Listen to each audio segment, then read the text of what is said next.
De tema. Este año los colegios tienen casi 16.000 estudiantes menos que en 2019, una reducción de 0,4% en la matrícula escolar debido al impacto de la pandemia y de la crisis económica. Algunos establecimientos particulares, de hecho, han indicado que los cambios se deben a la migración de familias a otras ciudades y que algunos apoderados han optado por matricular a sus hijos en colegios de sistema online. Para conocer más detalles sobre este tema nos acompaña Magdalena Vergara, directora ejecutiva de Acción Educar. Magdalena, ¿cómo estás? Buenos días. Hola Nicolás, buenos días. ¿Cómo han visto ustedes esta situación, la reducción que se ha dado en las matrículas en un año que lo hemos comentado varias veces de aquí, de hecho en Canal 24 Horas contigo, la situación de tener que ya pensar en estas plataformas virtuales, estas clases telemáticas con las grandes dificultades que tuvieron no solamente para los niños, niñas, adolescentes, padres, sino también a los profesores en el primer semestre que siguen teniendo, con el llamado que ha hecho el Ministerio de Salud de ir retomando las clases presenciales con todas las medidas sanitarias. Pero aquí hay un tema de las matrículas. Han bajado en distintas comunas del país. Sí, así es.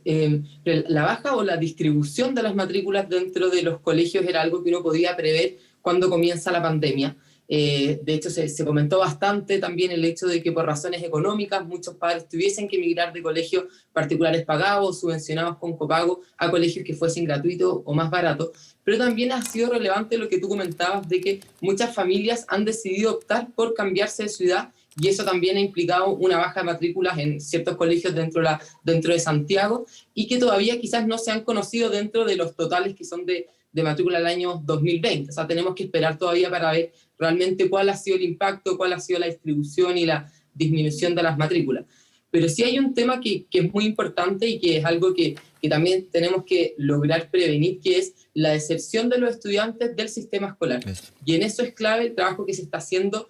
Por una parte, el gobierno está llevando adelante una serie de programas, pero también necesitamos todavía en el fondo reducir eso y para ello todo lo que es la presencialidad también se vuelve clave, especialmente no solo este año, sino también el hacerlo el año 2021. Claro, hay como tú decías, Magdalena, una redistribución de la matrícula, pero ese es un punto, el que es súper urgente de ir analizando también, es la deserción, porque estudios de distintos organismos internacionales, también locales, ustedes también, Acción Educar, han llamado la alerta con respecto a que esta crisis sanitaria y crisis económica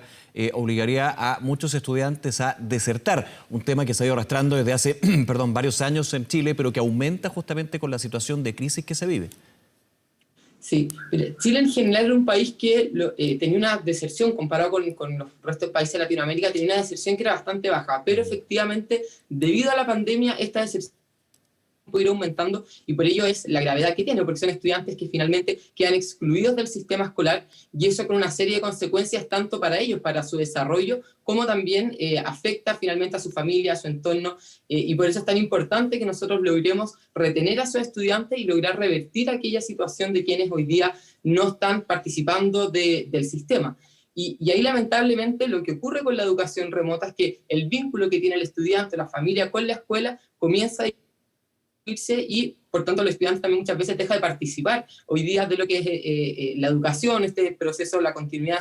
de su formación. Y eso finalmente va provocando que pueda existir una mayor cantidad de estudiantes que deserten. También, por supuesto, la incertidumbre que se tiene para el próximo año respecto de cómo va a ser la pandemia, cómo vamos a seguir con las clases, también puede ir generando también estos efectos, especialmente y lamentablemente en las familias que son más vulnerables, donde los estudiantes hoy día también son principalmente quienes están en mayor riesgo de poder desertar y quedar, por tanto, excluidos de este sistema. Claro, y ese es el punto más sensible, alumnos que tienen que desertar porque finalmente tienen que trabajar para alguna manera ayudar en la casa, y eso se ha dado durante muchísimo tiempo, pero ahora aumenta con familias que están en una vulnerabilidad aún más intensas o familias que llegan a la índole de la vulnerabilidad. Hay un tema de trabajo infantil, por supuesto, pero esto es una realidad que ha existido desde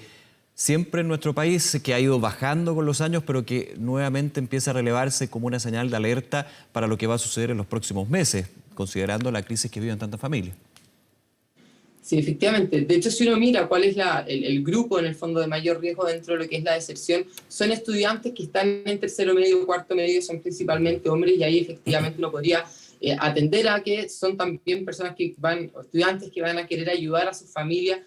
dada la crisis económica que se está viviendo. Pero también es clave, y ese es el punto que hoy día se está tratando de revertir, que gran parte también de la deserción se provoca, como comentaba debido a esta falta de participación del estudiante del proceso que se está viviendo hoy día, que se pierde ese vínculo, ese compromiso académico, y eso es también por los problemas de comunicación que se tiene con la escuela, que ya no hay esa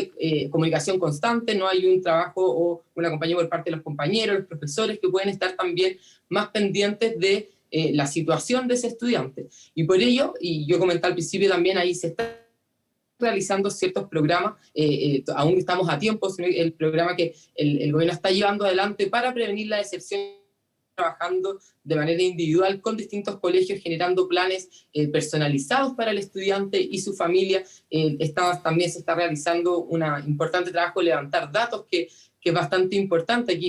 el primer semestre se hizo una mesa de distintos expertos en los temas de deserción para poder generar también políticas que hoy día pudiésemos implementar para prevenir este grave problema. Y por eso parte del diagnóstico que se hacía era efectivamente que una presencialidad de las clases podía permitir también revertir en parte esta situación que se está viviendo. Eso porque al volver a clases presenciales o volver a participar del colegio, el niño empieza también nuevamente a generar esos vínculos, a generar esa comunicación con sus compañeros, con los profesores, que es muy importante. Y empieza también nuevamente a este compromiso escolar que no deja de ser relevante, el querer aprender también, y obviamente esto de la mano también con la situación que está viviendo la familia. O sea, aquí no se trata de que el niño quede excluido, sino que es finalmente una situación que está viviendo familiar, dadas las condiciones en las que está. Yo decía, muchas veces los padres tampoco tienen las posibilidades de poder inculcarle esa necesidad de la formación, del aprendizaje, de que siga participando, y eso es finalmente lo que se está teniendo hoy día que analizar o que revertir de cierta forma. Magdalena, vuelvo al punto de partida de nuestra conversación, esta redistribución, como mencionabas, de las matrículas, el cambio de un colegio a otro. ¿Qué puede provocar en un niño o una niña esto, considerando que ya un cambio de colegio es difícil, pero que tuvo un año totalmente distinto, donde a través de las clases telemáticas de alguna manera se trata de compensar lo que es la falta de clases presenciales, que en todas las conversaciones que he tenido acá en Canal 24 Horas llegamos a la conclusión de que no es reemplazable una clase presencial. Sí, es de una gran ayuda lo que puede ser la clase telemática, aquellos que pueden tenerla, pero cuando se le suma este cambio de matrícula, este cambio de establecimiento, ¿qué puede generar a los niños y cómo también se puede abordar desde los padres? Sí, mira, nosotros hicimos el estudio efectivamente de ver cuáles eran las consecuencias que podía traer a los niños los cambios de los colegios. Y aquí no necesariamente el cambio de colegio tiene consecuencias negativas en los niños. De hecho, hay estudios que muestran que hay cambios que son positivos, pero eso obviamente hay que tenerlo en el contexto en el que estamos viviendo, que como tú bien dices, es muy particular y va generando también en el niño ciertos problemas que pueden ir desde la salud mental, hay problemas de convivencia, etcétera, que con el cambio de colegio también se pueden ver agudizados. Parte del problema que nosotros veíamos de las clases remotas, el cierre de los colegios, es que muchos estudiantes no han generado esa relación con sus compañeros, y este cambio nuevamente a otro colegio podría quizás generar un nuevo cambio como para el niño que le afecte en mayor medida también en esta salud mental. Ahora, por eso es importante el acompañamiento con que se haga, la decisión de la familia, por supuesto, también va ligado a eso, y las razones por las cuales el niño se cambia de colegio son también importantes. Una familia, por ejemplo, en Santiago, y se cambia de colegio a una ciudad fuera de Santiago, no necesariamente va a traerle circunstancias o consecuencias negativas a ese niño, claro, sino que puede sí, incluso, digamos, como decía, positiva, claro. Pero sí en otras circunstancias, dado muchas veces cuando los niños tienen finalmente problemas asociados anteriores, como que ya presentaban un bajo rendimiento, que ya participaban poco de las clases, un cambio de colegio puede afectarles a ellos en mayor medida. Ahora, ¿y cómo el colegio también tiene que reaccionar a esto, a estos cambios? Porque finalmente está el tema de los niños, está el tema de los padres, pero la comunidad escolar también tiene que de alguna manera entender, más que entender, de ir canalizando lo que puede ser la situación de niños que no han tenido durante un año contacto con sus compañeros y que se cambian de colegio y finalmente van a tener compañeros completamente distintos. Y ahí hay un tema también de la edad y el curso al cual abordan. Sí,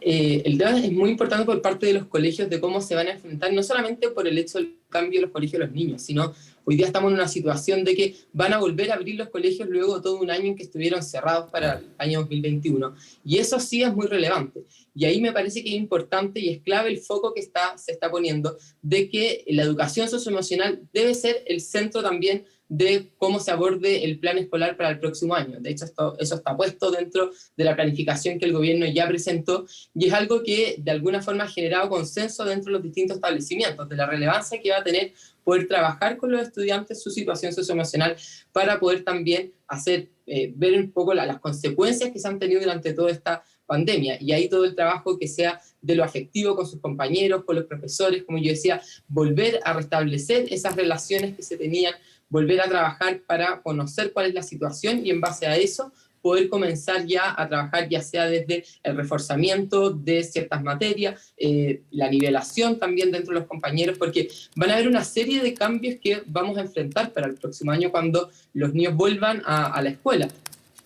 Las salas van a ser mucho más heterogéneas respecto de los conocimientos que tenga cada estudiante, cómo fueron afectados también durante la pandemia, las experiencias que ellos hayan tenido dadas las condiciones, si es que tuvieron algún familiar que haya fallecido, si es que las condiciones de la casa también, cómo fueron, cómo se vivió también el estrés dentro de sus hogares, todo eso va a ir incidiendo finalmente en la situación de ese niño que tiene que ser capaz de ser trabajada por cada uno de estos establecimientos, de los colegios en general. Sí. Magdalena Vergara, nuevamente gracias por acompañarnos esta mañana, que esté muy bien. Muchas gracias, que esté muy bien. Nos vemos, buen día. Hacemos una pausa y regresamos con más de La Mañana Informativa.